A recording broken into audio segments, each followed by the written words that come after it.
नमस्कार दोस्तों, welcome back to my YouTube channel. और आज हम बड़े हर्ष की बात है कि अब हमारा जो चैनल है उसको 1 लाख सब्सक्राइबर हो गए।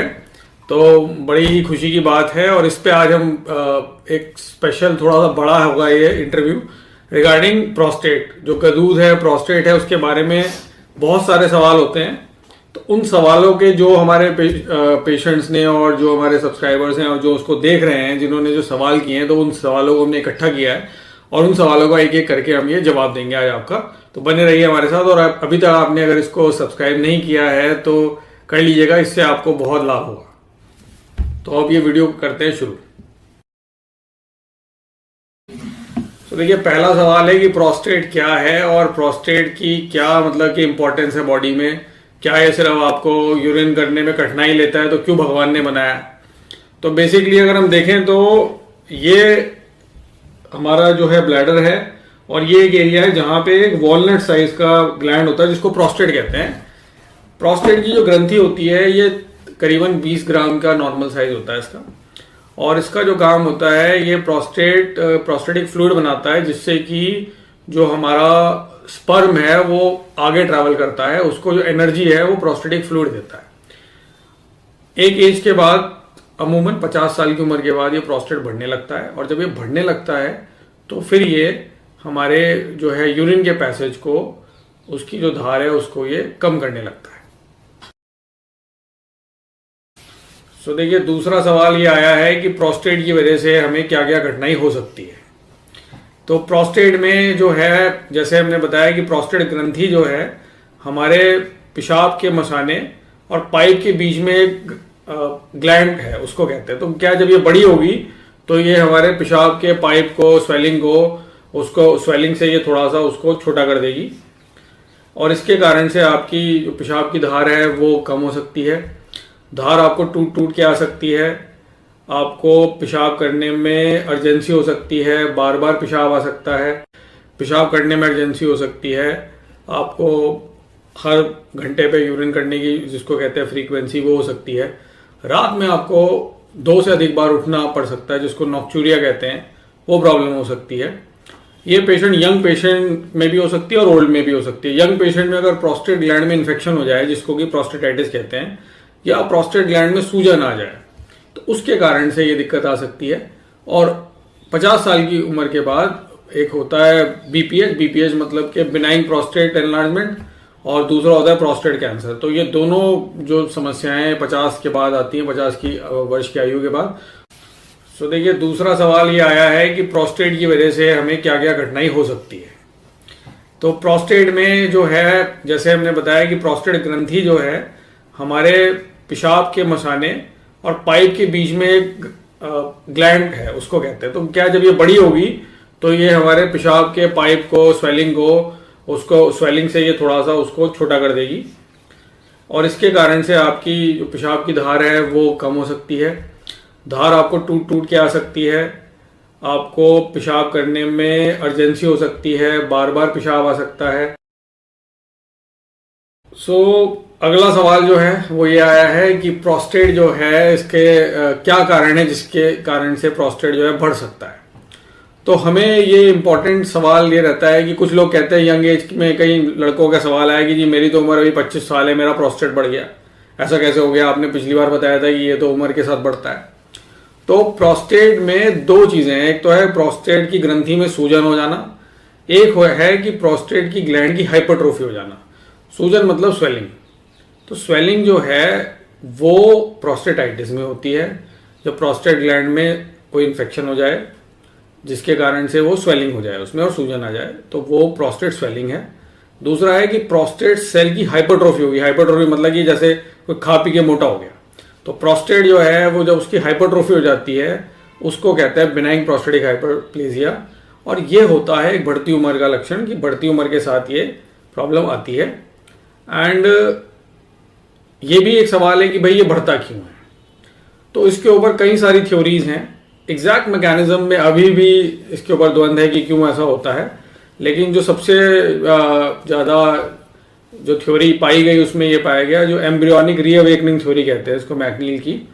और इसमें प्रोस्टेट ग्लैंड जो है वो एक एज के बाद बिकॉज ऑफ हमारी हार्मोनल जो पैटर्न्स हैं वो चेंज हो जाते हैं, टेस्टोस्टेरोन की कमी हो जाती है, एस्ट्रोजन बढ़ जाता है। तो ऐसे केसेस में एम्ब्रियोनिक रीअवेकनिंग की वजह से जो है प्रोस्टेट ग्लैंड की हाइपरट्रोफी हो सकती है और ये बढ़ सकता है। अब अगला सवाल जो है कि भाई ये प्रोस्टेट की जो समस्या है वो कितनी कॉमन है और कौन इसमें रिस्क पे है। तो अगर हम देखा जाए तो प्रोस्टेट की जो समस्या है अमूमन एक एज के बाद बढ़ती है, और अगर हम देखें कि कोई अगर 60 साल की उम्र में है तो 60% लोगों को प्रोस्टेट एनलार्जमेंट होगा। यही अगर 90 साल की उम्र में कोई बंदा है तो 100% लोगों को प्रोस्टेट एनलार्जमेंट हो सकता है, और बढ़ती उम्र के साथ ये बीमारी बढ़ती है एंड ये एजिंग प्रोसेस है। तो ऐसा कहना कि किसी वजह से आप इससे चूक सकते हैं तो हो सकता है भाई कुछ 5 से 10% पेशेंट्स में ये प्रॉब्लम ना आए, लेकिन अधिकतर लोगों में ये समस्या बढ़ रही है। और जैसे हमारी पॉपुलेशन जो है वो लाइफ एक्सपेक्टेंसी बढ़ रही है इंडिया में, पहले 65 थी, अब 75 तक की लाइफ एक्सपेक्टेंसी आने वाली है। तो जैसे जैसे एज बढ़ रही है वैसे ही ये समस्या भी अब ज़्यादा बढ़ रही है और लोग इसकी तरफ जागरूक हो रहे हैं। अब अगला सवाल है भाई कि ये प्रोस्टेट प्रॉब्लम में हु इज एट रिस्क। तो रिस्क जैसे मैंने बताया तो हमारे भाई एजिंग का एक रिस्क है। दूसरा ये कि अगर आपके परिवार में किसी को प्रोस्टेट की प्रॉब्लम है, जैसे कि अगर आपके फादर को या आपके किसी को प्रोस्टेट या TURP की सर्जरी पहले हुई है, या दादा में या नाना में किसी को हुई है, तो आपके चांसेस जो हैं प्रोस्टेट एनलार्जमेंट के बढ़ जाते हैं। तो एक जेनेटिक रिस्क होता है। अगर प्रोस्टेट कैंसर है तो भी इसका जेनेटिक रिस्क जो है वो परिवार में उन लोगों में ये ज़्यादा होता है, और अधिकतर ये समस्या जो है पुरुषों में ये पाई जाती है। तो अब अगला सवाल ये आया है कि भाई क्या वार्निंग साइंस हैं प्रोस्टेट प्रॉब्लम के, कि कब हमें है कि बिल्कुल ही अब हमें जो है वो डॉक्टर साहब के पास दिखाना है। तो वार्निंग साइन में एक तो है कि अगर आपको यूरिन में ब्लड आ रहा है, अगर आपको पेशाब में खून आ रहा है, तो कभी कभी प्रोस्टेट बढ़ने के कारण से यूरिन में आपको ब्लड आ सकता है, तो इसमें आपको तुरंत ही यूरोलॉजिस्ट को दिखाना है। दूसरा, अगर आपको रात में बिस्तर आपका गीला हो रहा है, आपकी ये स्थिति हो गई है कि यूरिन तक जाने से पहले ही आपको पता नहीं चलता, और जब आप सुबह उठते हैं तो बिस्तर अगर गीला है, तो इसका मतलब है, उसको कहते हैं बेड वेटिंग, और इसका मतलब ये है कि स्थिति ऐसी आ गई है कि यूरिन पूरा ब्लैडर में भर गया है, और इस चीज़ को हम बोलते हैं ओवरफ्लो इनकॉन्टिनेंस या पैराडॉक्सिकल इनकॉन्टिनेंस, जहाँ की पेशेंट को लगता है कि उसको यूरिन लीकेज की समस्या है, लेकिन यूरिन लीकेज ना होने की बजाय वो यूरिन का रुकावट है, यूरिन रिटेंशन है। तो ये दो प्रॉब्लम्स है। तीसरा, अगर आपको लगे कि यूरिन की धार बिल्कुल वर्टिकल हो गई है, कि बिल्कुल पैरों पे गिर रही है और आगे नहीं जा रही है और बूंद बूंद करके पेशाब आ रहा है, या पेशाब बिल्कुल भी नहीं आ रहा है। कभी कभी पेशेंट्स को जो प्रोस्टेट कैंसर के स्पेशली मरीज होते हैं उनमें रीढ़ की हड्डी में ये कैंसर सबसे पहले जाता है, कूल्हे की हड्डी में। तो अगर आपको जो है पैरों में चलने में तकलीफ हो रही है, आपको दर्द हो रहा है, पीठ में दर्द हो रहा है, तो ये एडवांस कैंसर के साइन है। तो ऐसे में भी आपको तुरंत ही यूरोलॉजिस्ट को दिखाना है। ये सवाल है भाई कि प्रोस्टेट कैंसर के जो सिम्टम्स हैं, अब कई सारे पेशेंट जो हैं प्रोस्टेटाइटिस है स्पेशली, वो कहते हैं कि मुझे कैंसर तो नहीं हो गया। यंग पेशेंट है 20-20, 25-25 साल के, उनके सवाल आते हैं कि भाई डॉक्टर साहब ये प्रोस्टेटाइटिस है, मुझे प्रोस्टेट कैंसर तो नहीं हो गया। क्योंकि प्रोस्टेटाइटिस में और प्रोस्टेट कैंसर में दोनों में जो है PSA जो होता है वो बढ़ जाता है। तो ऐसे केसेस के अंदर लोगों को ये बड़ी मन में रहती है कि भाई ये वो गूगल करते हैं कि भाई PSA बढ़ गया, तो पहला जो उसमें ये आता है कि भाई आपको प्रोस्टेट कैंसर हो सकता है। बेसिकली तो हम ये बात कर रहे थे कि भाई सिम्टम्स क्या हैं। तो सिम्टम्स जो हैं दोनों में प्रोस्टेट कैंसर एक तरह से ही प्रेजेंट करता है।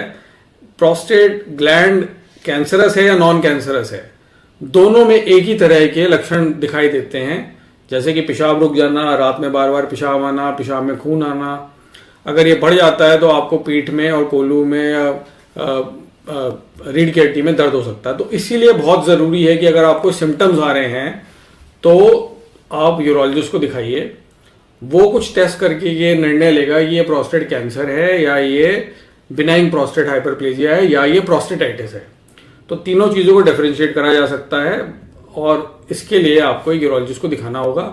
सबसे इंपॉर्टेंट बात है कि घबराना नहीं है, क्योंकि जो प्रोस्टेट कैंसर है वो मात्र 5 से 10% लोगों में मिलता है। बाकी 90% लोगों में जो है प्रोस्टेट एनलार्जमेंट होता है या फिर प्रोस्टेटाइटिस की समस्या हो सकती है।